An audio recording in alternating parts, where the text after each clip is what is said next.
Welcome programme کے آخری حصے میں بھی ہم بات چیت کو جاری رکھیں گے، اور بریک سے پہلے ایک سوال ذہن میں آیا تھا، تو طالب صاحب آپ سے ہی سٹارٹ کر لیتے ہیں کہ یہ جو معاملہ ملک کی ضرورت ٹھیک ہوا، آپ کی مجبوری آپ سمجھتے ہیں کہ اس وقت اگر آپ حکومت سے الگ ہوئے تو ملک شاید آگے نہیں بڑھ سکے گا. یہ بتائیں کہ کوئی ایسی انڈرسٹینڈنگ موجود ہے کہ اس ٹینیور کے اندر ہی half tenure P M L N, half tenure Peoples Party, یا آپ سمجھتے ہیں کہ نہیں، جب الیکشن ہوں گے تو پیپلز پارٹی عوام کی ووٹ کی طاقت سے الیکشن جیت کر جو ہے کہ بلاول بھٹو صاحب پرائم منسٹر بنیں گے؟ آپ کی بات میں کچھ گہریات ہے، کافی ڈیپنس ہے، کیونکہ یہ آفر ہمیں شروع میں ملی ضرور تھی کہ 10 ایئرس کو بانٹ لیا جائے اور دونوں کو 10 ایئرس میں، پر اسی وقت جو ہے پریزیڈنٹ زرداری نے اور چیئرمین بلاول نے اس کو ٹھکرا دیا تھا کہ ہم جب میجورٹی میں ہوں گے تو تب ہم اصلی حکومت لیں گے، جب تک ہم خود میجورٹی میں نہیں ہیں تب تک ہمارا حق نہیں بنتا، اور ان حالات میں جو ہے ہم ان کی مدد کرنے کو ضرور تیار ہیں. تو نہ ہی ان سے ہم ٹینیئر لیں گے اور نہ ہی ہم اس حکومت کا حصہ بنیں گے. آپ نے دیکھا ہے آلریڈی ہمارے اکنامک انڈیکیٹرز بہتری کی طرف جا رہے ہیں، ہمارے انٹرسٹ ریٹس گرے ہیں، ہمارے ریزروز بڑھے ہیں، ہمارا جو اسٹاک ایکسچینج ہے وہ اپورڈ ٹرینڈ کی طرف جا رہی ہے. تو یہ اچھی چیزیں ہیں جو میرے خیال سے پی ٹی آئی سے برداشت نہیں ہو رہی. اب جیسے ہمارے بھائی نے یہاں پہ کہا حقیقت بیان کی، جرنلسٹ ہے، ان کا حق ہے، ان کا رائٹ ہے کہ وہ جو صحیح سمجھتے ہیں وہ کہیں، پر ان کو غلط کہا گیا، کیونکہ پی ٹی آئی کا یہ اصول ہے کہ جو ہمارے ساتھ ہمیں ہاں ملائے گا، چاہے کیوں نہ کتنا ہی بڑا جھوٹ بول رہے ہوں، تو وہ جو ہے قبول ہے ہمیں، پر جو سچ کی بات کرے گا، حقیقت زیادہ پسند رکھے گا، تو وہ غلط آدمی ہے، اس کو جرنلزم کا جو ہے حق ہی نہیں ہے. تو یہ باتیں صحیح نہیں ہیں. ہمیں ہر کسی کو رائٹ دینا ہے اپنی آواز نکالنے کا، اپنی سننے کی ہمیں ضرور کچھ ہمت رکھنی چاہیے. میں نہیں سمجھتا کہ اگر آپ کسی کی آواز اس طرح بند کرنا چاہیں گے، چاہے آپ حکومت پہ ہو یا آپ ٹی وی شو پر بیٹھے ہوئے ہو، تو دونوں جگہ پہ آپ کو نیوٹرلٹی دکھانا بہت ضروری ہے. بہت ضروری ہے. حماد حسن، آپ کی طرف میں آؤں گا کہ یہ جو ملکی حالات ہیں، چیلنجز ہیں، خواہ وہ سیاسی ہو، معاشی ہو، معاشرتی، آئینی یا قانونی ہو، اس کے اندر یقینی طور پر ایک سٹیبل انوائرمنٹ اور ایک سٹیبل گورنمنٹ کا ہونا ضروری ہوتا ہے. لیکن جب آپ 8-10 جماعتوں کی ایک اتحادی حکومت ہوتی ہے، انسٹیبل ہوتی ہے، چاہے وہ 2018 کی ہم دیکھ لیں یا اس سے پہلے بھی دیکھ لیں، کہ جب اس قسم کی اتحادی ہوتی ہیں تو پھر وہ جو دوسرا فریق ہوتا ہے جو بلیک میلنگ کے ٹولز یوز کرتا ہے کہ چاہے ایک اتحادی کو پیچھے کر لیں تو حکومت گر جائے گی، تو حکومت کو اپنے مطلوب رکھیں یا ممنون رکھیں. تو آپ سمجھتے ہیں کہ جس قسم کے چیلنج ہیں، اور جو طالپور صاحب بھی کہہ رہے ہیں کہ اچھا یہ چیلنجز تھے کہ ہمیں مل کر اب پاکستان کو آگے لے کے جانا ہے، کہ واقعی وہ پرپس سرو ہو جائے گا، یا آپ سمجھتے ہیں کہ ایسے غیر جانبدار صاف شفاف الیکشن ہو کہ عوام جس کو بھی مینڈیٹ دیتے ہیں وہ اگر طاقت سے آ رہے ہیں تو ان کو حکومت دیں تو پھر زیادہ بہتر ہو جائیں گے حالات؟ دیکھیں، ضروری نہیں ہے کہ انسٹیبلٹی مختلف جماعتوں کے اتحاد کی وجہ سے آ رہی ہو. پارلیمان کے اندر انسٹیبلٹی کی اور بھی بہت ساری وجوہات ہو سکتی ہیں. انسٹیبلٹی کی ایک بڑی وجہ عمران خان اور ان کی جماعت بھی رہی ہمیشہ. سچ تو یہ ہے، حقائق تو یہ. پھر تو عامر مغل صاحب لڑنے لگتے ہیں کہ آپ یہ بات کیوں کر رہے ہیں. دیکھیں، جب چائنیز پریزیڈنٹ آ رہا تھا تو یہاں پہ دھرنا کس نے دیا تھا؟ اب 2014 کی بات 2014 کی بات کر رہا ہوں. پھر جب ایک حکومت چل رہی تھی 2017 تک، عالمی اداروں کے انڈیکس یہی بتا رہے تھے کہ ہماری معیشت سٹیبل ہو رہی ہے، بہتر ہو رہی ہے. کون تھا جو یہاں پر آ کر روز روز دھرنے دینے لگا تھا؟ کون تھا جو امپائر کی انگلی کا منتظر تھا؟ کون تھا جو 2018 کے بدنام زمانہ الیکشن کے ذریعے اقتدار میں آیا؟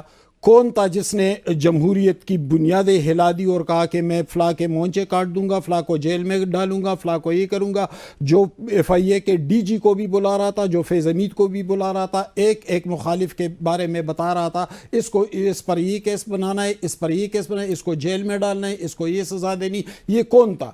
دیکھیں، انسٹیبلٹی صرف پارلیمان کے اندر سے نہیں آتی. انسٹیبلٹی وہاں سے بھی آتی ہے جب ایک میچیور اور غیر ذمہ دارانہ رویے کی سیاسی جماعت میدان میں موجود ہو. اور پاپولیرٹی کوئی اتنی اہم بھی نہیں ہے. اگر پاپولیرٹی کی تاریخ دیکھنی ہے تو پاپولیرٹی تو حسن بن صباح کی بھی تھی، ہٹلر کی بھی تھی، مسولینی کی بھی تھی، بہت سارے لوگوں کی تھی. وہ تو آپ کے معاشرے کا سٹرکچر کیا ہے، وہاں پر ایجوکیشن ریشو کیا ہے، شعور کیا ہے، سمجھداری کیا ہے، اس کے مطابق آپ کو پرکھنا پڑتا ہے، دیکھنا پڑتا ہے. پارلیمانی جمہوریت ہے حماد، اس میں یہ کرائیٹیریا رکھا نہیں گیا. وہاں رکھا یہ گیا کہ جس کے پاس زیادہ ووٹ ہے اسی کے پاس اتنی زیادہ طاقت ہے. یا تو اس کرائیٹیریا کو ہم چینج کریں. جمہوریت ایک طرز حکومت ہے کہ جس بندوں کو گنا کرتے ہیں، تولا نہیں کرتے. بدقسمتی سے دیکھیں، ہمارے معاشرے کی اسٹرکچر کو آپ دیکھیں، نفسیات کو، ہمارے اجتماعی نفسیات کو، ہم ویسے بھی ایک موب نکل آتا ہے اور الزام لگاتا ہے کہ اس نے توہین رسالت کی، اور پھر مار دیتے ہیں. سری لنکن مہمان کو بھی مار دیتے ہیں، سوات میں بھی ایسے واقعات ہوتے ہیں. تو جہاں ابھی ہمارے معاشرے کا لیول اس سطح پر نہیں گیا ہے جس سے ہم بہترین تجزیے کی اور بہترین انتخاب کی توقع رکھیں. عامر مغل صاحب آپ کی طرف آ جاتے ہیں کہ یہ معاملات جو ہیں کہ قومی حکومت یا جو معاشی سیاسی عدم استحکام اس کے اندر سب مل کر بیٹھیں گے تو بات آگے بڑھے گی، یہ نقطہ نظر ایک ہے. تو آپ سمجھتے ہیں کہ آپ کو بھی جو ہے کہ ایک کمیٹی تو بنی تھی اسد کیسر صاحب کی سربراہی میں کہ ٹھیک ہے مل بیٹھ جائیں بات کر لیں، لیکن شاید وہ معاملات آگے نہیں بڑھے، کہ وہی حل ہے، یا پھر آپ یہ سمجھتے ہیں کہ نہیں ایک صاف شفاف الیکشن ہو اور وہ جو الیکشن کے اندر جس کا مینڈیٹ آتا ہے وہ آ جائے تو اسٹیبلٹی آ جائے گی؟ یہ آپ نے خالد صاحب میرے سے سوال کیا؟ جی آپ سے. جی دیکھیں خالد صاحب، میں آپ کو ایک بات بتاؤں، طاقت ہمیشہ طاقت سے مذاکرات کرتی ہے. طاقتور تو جو کمزور ہوتا ہے اس پہ غلبہ پا لیتا ہے. تو اس وقت یا تو طاقت عمران خان کے پاس ہے عوام کی صورت میں، عوام اس کے ساتھ ہے، عوام نے اس کو مینڈیٹ دیا ہے، یا تو طاقت ان لوگوں کے پاس ہے جنہوں نے بزور بندوق ان ڈمیز کو لا کے بٹھا دیا ہے. ان کو فارم 47 کی جو الاسٹک کی شلواریں پہنے ہوئے ہیں یہ 2-3 پیپلز پارٹی، نون لیگ اور ایم کیو ایم، یا طاقت ان لوگوں کے پاس ہے. بدقسمتی سے 2024 میں ہم جنگل میں رہ رہے ہیں، ہم کسی جمہوری دنیا میں یا جمہوری معاشرے میں نہیں رہ رہے ہیں.